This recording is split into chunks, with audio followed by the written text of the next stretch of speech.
우리들의 교회가 리바이벌이라는 주제를 가지고 사도행전의 말씀을 같이 나누다가 예, 상반기 귀빈 초청 축제를 앞두고 전도 동기부여 설교하고 그 다음에 또 복음 설교하고 그리고 또 가정 설교하고 지금 다시 리바이벌이라는 주제를 가지고 이제 사도행전을 마무리하려고 합니다. 오늘 제목 같이 한번 읽어봅시다. 시작. 고린도를 바꾸는 사람들. 오늘 이 시간에는 고린도를 바꾸는 사람들이라는 제목을 가지고 같이 은혜를 나누겠습니다. 부제 마음속에 있는 두 마리의 늑대라는 부제와 그리고 붙잡힘이라는 부제를 가지고 같이 은혜를 나누고자 합니다.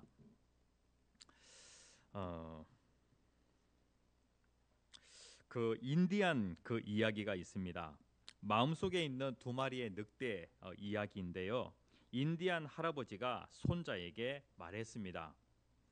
인간의 마음은 늑대 두 마리의 싸움터란다. 한 마리는 악이라고 하는 늑대야. 이 악이라고 하는 늑대는 마음속에서 분노, 질투, 탐욕, 적개심, 열등감, 거짓말, 자만심을 일으키지. 그리고 또 한 마리의 늑대는 선이라고 하는 늑대야. 평화, 희망, 기쁨, 사랑, 겸허, 친절, 공감, 진실을 만든단다 라고 그렇게 할아버지가 아이에게 얘기를 해 주었어요. 마음에는 선이라고 하는 늑대와 그 다음에 악이라고 하는 늑대가 있다는 거예요. 소년이 잠시 생각하다가 할아버지에게 묻게 되어집니다. 할아버지, 어떤 늑대가 이겨요? 라고 그렇게 질문을 던지게 되어지죠. 노인이 조용히 대답을 하게 되어집니다. 네가 먹이를 주는 쪽이 이긴단다 라고 그렇게 얘기를 했다는 거예요. 누가 이긴다고요? 이 아이가 마음속에 있는 늑대에게 먹이를 준다는 거예요. 악이라고 하는 그 늑대에게 계속해서 먹이를 주면은요, 악이라고 하는 늑대는 점점 덩치가 커집니다. 그런데 선이라고 하는 이 늑대는 점점 야위어지게 되어지겠죠. 그러니까 우리들의 교회 성도님들, 여러분들의 마음 관리를 하는 것이 정말로 중요합니다. 여러분들이 부정적인 생각 계속해서 하게 되어지면은 여러분들의 인생의 방향이 어느 쪽으로 가게 되어지냐면은 부정적인 방향으로 가게 되어져요. 그런데 긍정적인 생각을 하게 되어지면은 여러분들의 인생의 방향이 긍정적으로 가게 되어진다는 거예요. 생각의 방향이 어디를 향하는가, 이것이 정말로 중요합니다. 정말로 지독하게 가난하게 살았던 그러한 그 가정이 있어요. 이 가정에게는 어떠한 소원이 있냐면은 나는 가난하게 살지 않을 거야. 가난하게 살지 않을 거야. 그러니까 생각을 무엇을 생각하냐면은 가난을 생각하는 거예요. 언어의 그 프레임이 어떻게 되어지냐면은 이렇게 되어진다고 하면은 그 삶의 방향이 일단은 나는 가난하게 살지는 않을 거야 라고 그렇게 말을 하는데, 인생의 방향이 어디로 설정되어 있냐면은 가난이라고 하는 그 방향으로 설정이 되어 있기 때문에 가난하게 살지 않을 거야 라고 그렇게 말을 하지만은 계속해서 가난을 묵상함으로 인하여서 인생의 방향이 가난하게 되어진다는 거예요. 그러면은 이 가난한 이 사람이 부자가 되려고 하면은 어떻게 해야 될까요? 나는 부자가 될 거야. 그러니까 말을 어떻게 하냐면은 나는 가난하게 살지 않을 거야 이렇게 얘기하는 것이 아니라 나는 부자가 될 거야 라고 그렇게 얘기를 해야 한다는 거예요. 언어의 프레임을 이렇게 만들게 되어지면은 자연스럽게 이 사람의 방향이 어디로 가게 되어지냐면은 계속해서 부자를 묵상하게 되어진다는 거예요.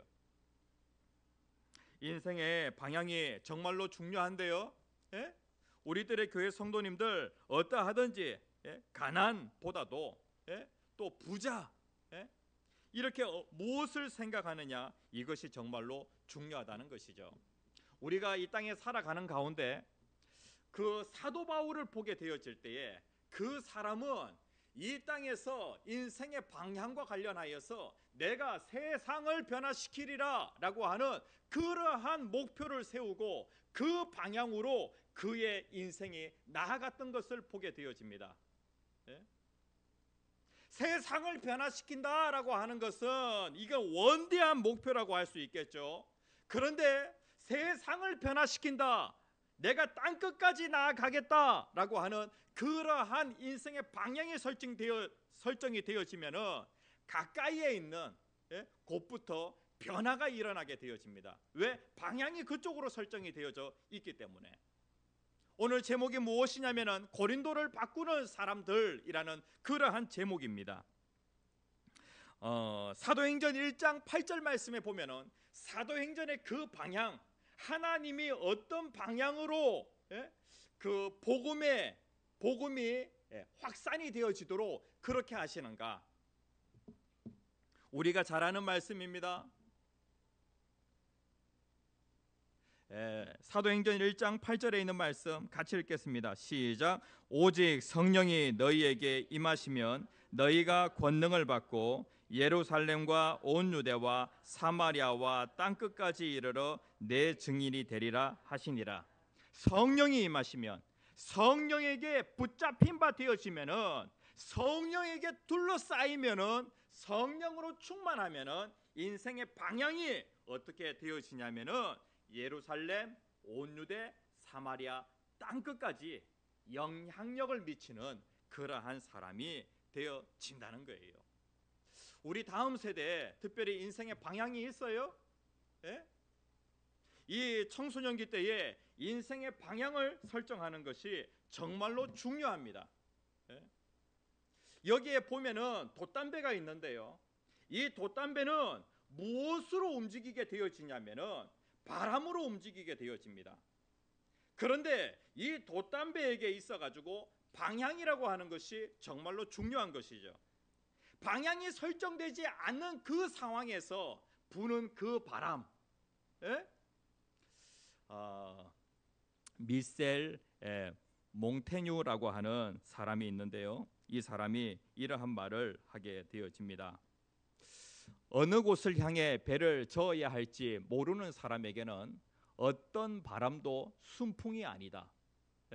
방향이 설정되어 있지 않은 그 사람에게 바람이 불어오는데 이 바람은 결코 순풍이 되어질 수 없다는 거예요. 해 뜨는 곳 그 반대 방향으로 배가 움직이려고 하는데 해 뜨는 곳에서 바람이 불어온다라고 그렇게 하게 되어질 때에 그 바람은 어떤 바람이에요? 순풍이라고 할 수가 있겠죠. 그런데 이 배는 방향이 설정이 되어 있지 않아요. 그러면은 그 바람은 어떤 바람이냐면은 결코 순풍이 되어질 수 없다는 거예요. 우리들의 교회 성도님들, 특별히 우리의 그 다음 세대들 인생에 있어서 방향이 정말로 중요하다는 거예요. 하나님께서는 우리의 삶 가운데 순풍을 불어주시는데 문제는 무엇이냐면은 인생의 방향이 설정이 되어져 있지 않다는 것이죠. 사도 바울에게는 인생의 방향이 딱 설정이 되어져 있었습니다. 성령에게 사로잡힌 이 사도 바울, 내가 예루살렘, 온 유대, 사마리아 땅끝까지 내가 증인되겠다라고 하는 그러한 목표가 사도 바울에게 있었던 거예요. 그래서 사도 바울은 계속해서 땅끝을 향하여 나아가게 되어집니다. 그렇게 하여서 사도 바울이 1차 전도 여행, 또 2차 전도 여행, 예루살렘에서 시작되어진 그 예수의 복음이 점점 땅끝을 향하여서 나아가게 되어지는데 사도 바울이 그 일에 정말로 귀하게 쓰임 받았던 사람이라는 거예요. 그래서 1차 전도 여행을 쭉 지나고 그 다음에 이제 2차 전도 여행을 가게 되어지는데 유럽으로 바울의 그 복음이 넘어가게 되어지죠. 이 예수의 그 복음을 통하여서 유럽이 변화되어지는, 유럽이 바뀌게 되어지는 놀라운 기적이 일어나게 되어집니다. 사도행전 18장에는요 고린도라고 하는 도시가 나오고, 그리고 사도행전 17장에는 아덴이라고 하는 도시가 나옵니다. 바울이 아덴에 가서 복음을 전할 때에 거기에서는 많은 열매가 없었어요. 그런데 고린도에 왔습니다.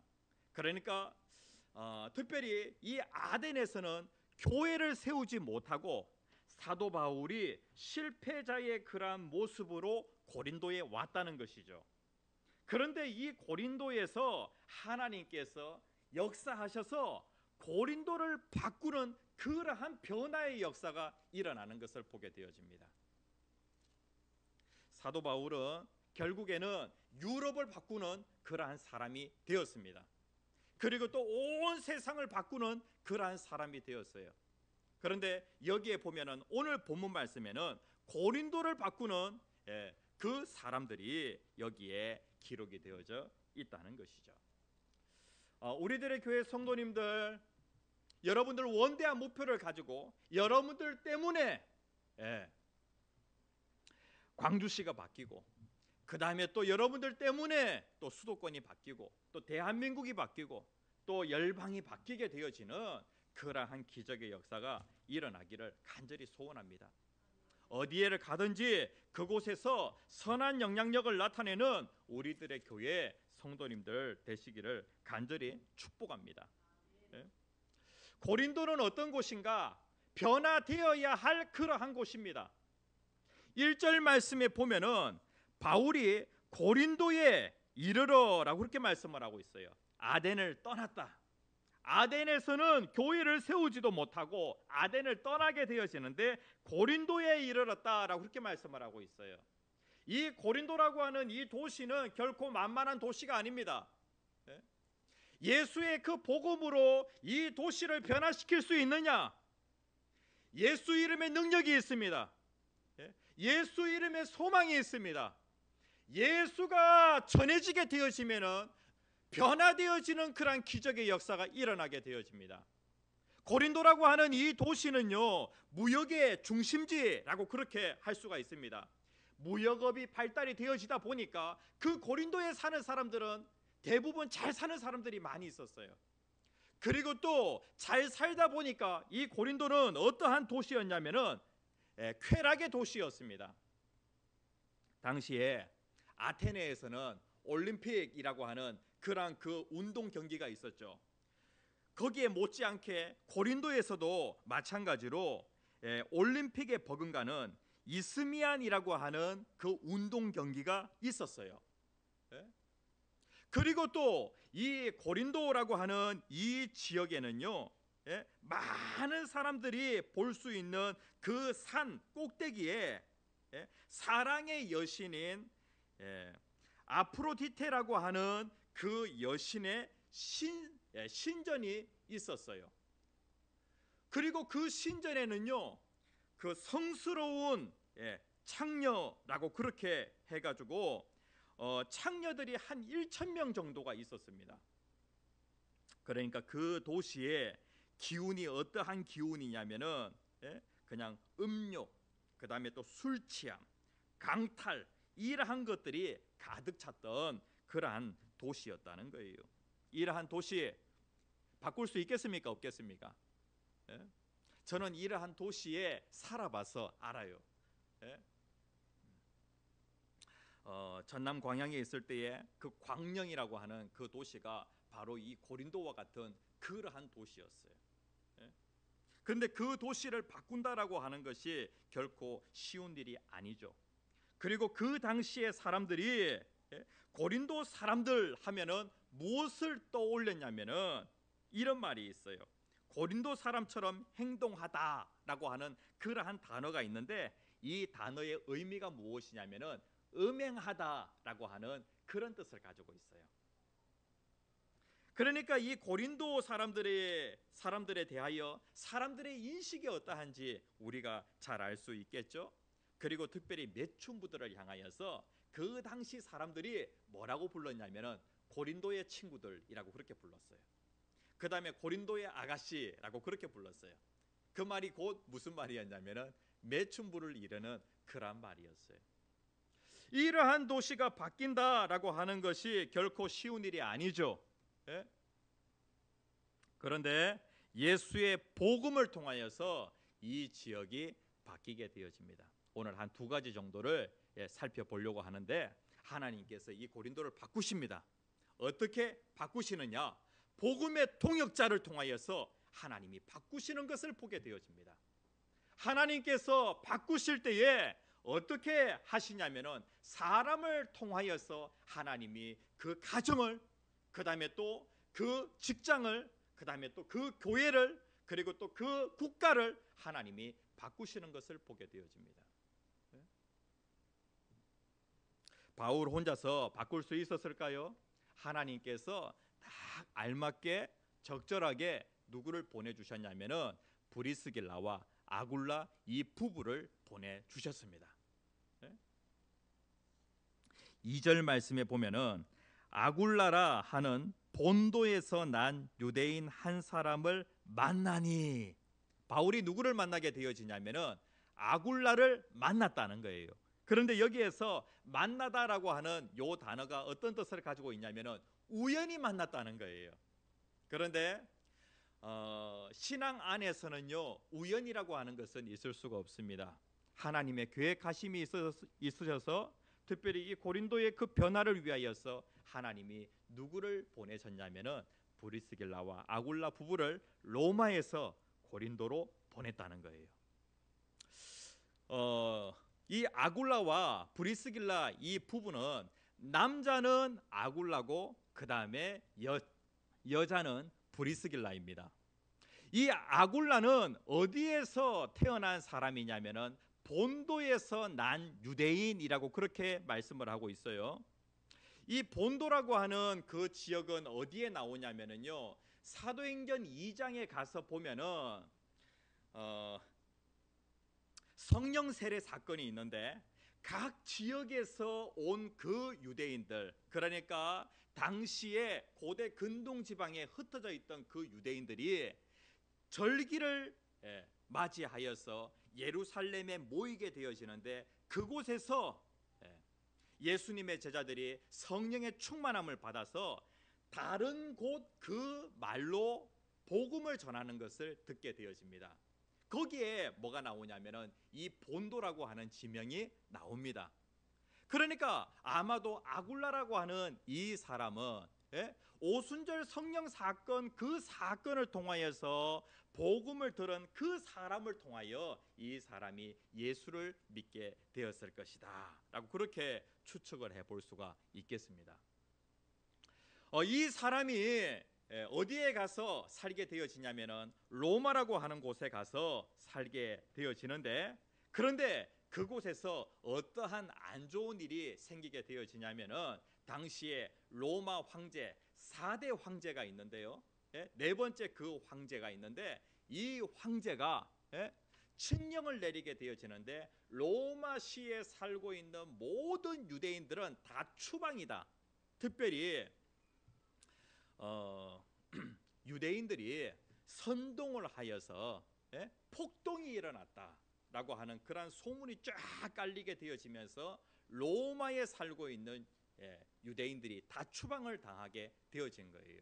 그래서 그 당시에 아굴라와 브리스길라 이 부부는요, 모든 것을 그냥 로마에 다 내려놓고 그 곳을 떠나야 했던 그러한 상황입니다.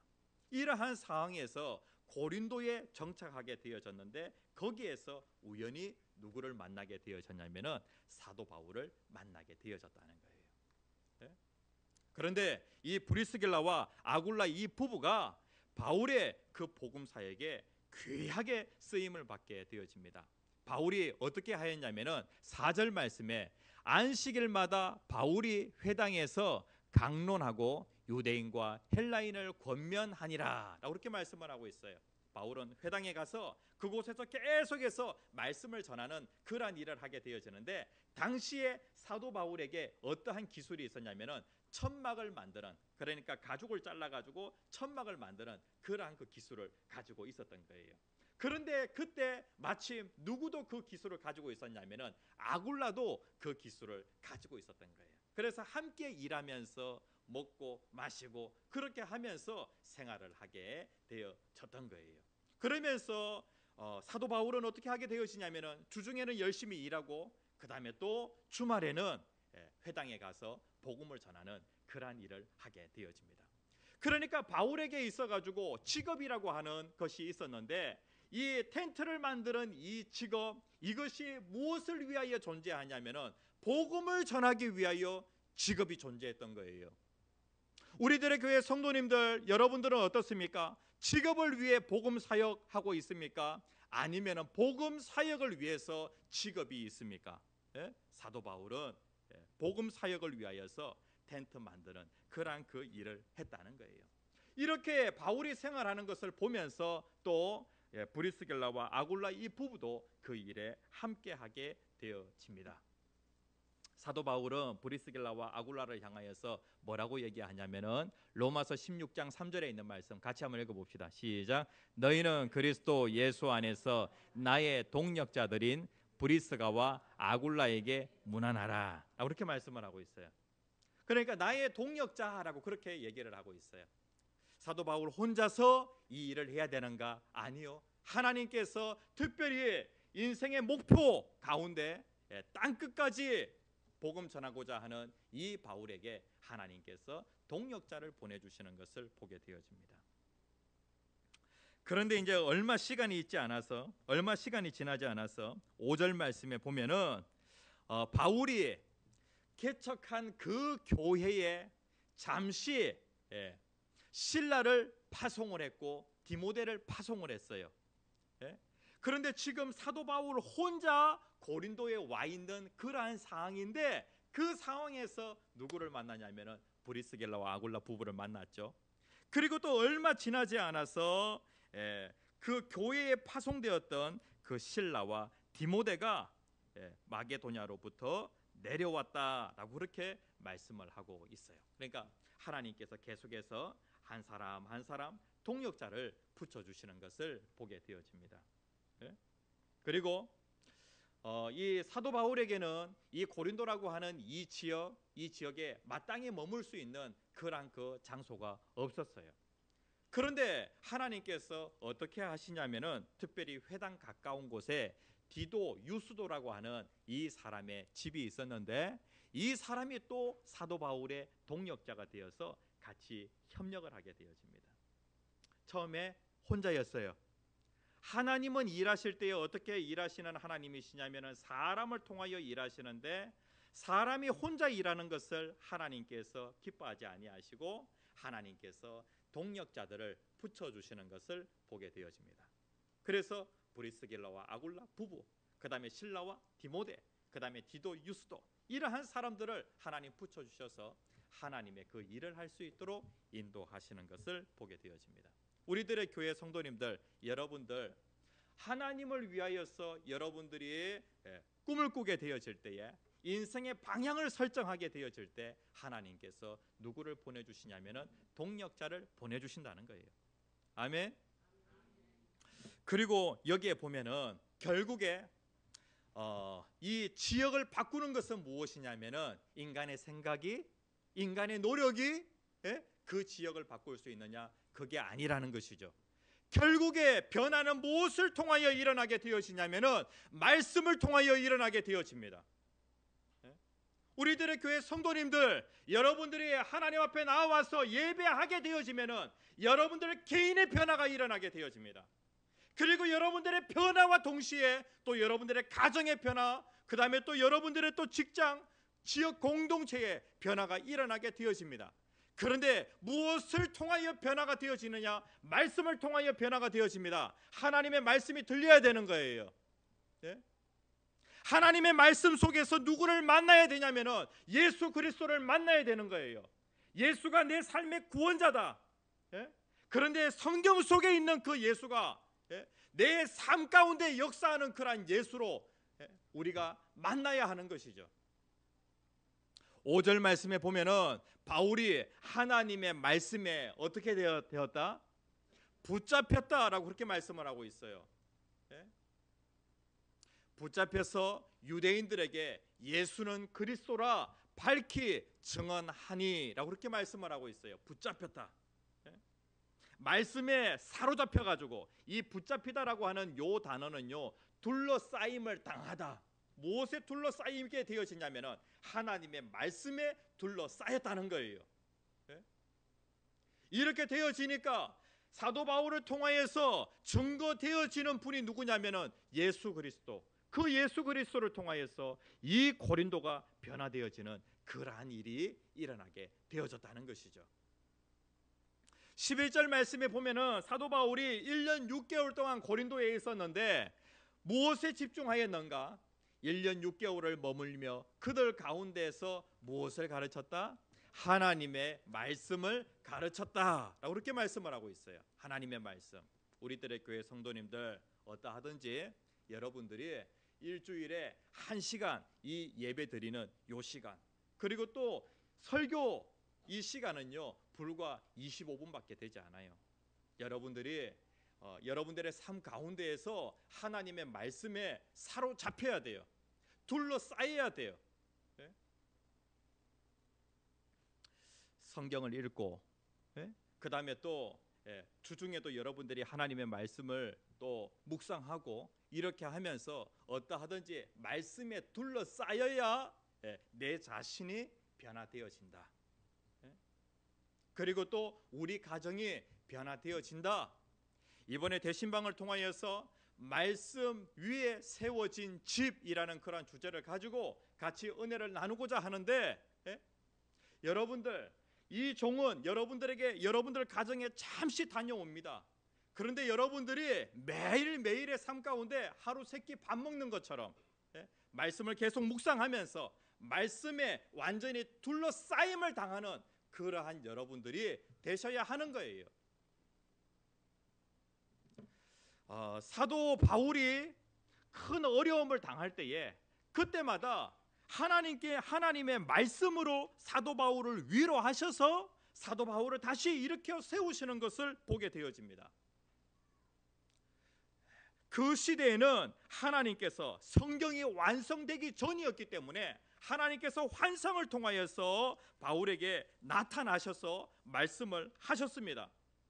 오늘 우리에게는 성경이 완성되어졌기 때문에 하나님께서 이 성경 말씀을 통하여 우리에게 말씀을 하시죠.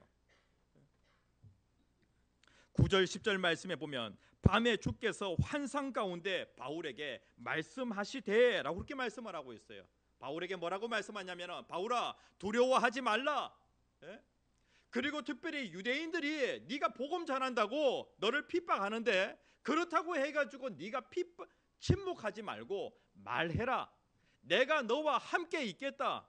그리고 이 성중에는 예수를 믿을 사람들이 참 많다라고 그렇게 하나님께서 말씀을 하시는 거예요. 이 말씀이 사도 바울에게 큰 위로가 되었던 거예요. 우리들의 교회 성도님들 오늘 이 말씀을 통하여서 여러분들 좀 원대한 그런 꿈을 가집시다. 내가 세상을 바꾸리라. 세상을 바꾼다. 그런데 내가 그 방향이 세상을 변화시키는 그곳으로 내 방향이 설정되어 있으면은 내 가정 바뀌겠어요? 안 바뀌겠어요? 내 자신 바뀌겠어요? 안 바뀌겠어요? 방향이 그쪽으로 설정되어 있으면은 내 자신의 변화, 그다음에 내 가정의 변화가 일어나게 되어진다는 거예요. 그런데 결국에 내 자신의 변화되어지고 가정이 변화되어지면서 결국에 뭐가 변화이 되어지냐면은 세상이 변화되어지는 그러한 일이 일어나게 되어진다는 거예요. 나를 통하여 세상이 변화된다. 그리고 특별히 하나님께서 이 원대한 비전을 가지고 있을 때에 동력자들을 붙여주신다. 함께 할 수 있는 사람을 보내주신다. 그리고 하나님께서 나에게 말씀을 주시는데 내가 말씀에 둘러싸임을 당하게 되어지면 말씀이 능력이 있어서 변화의 역사가 일어난다.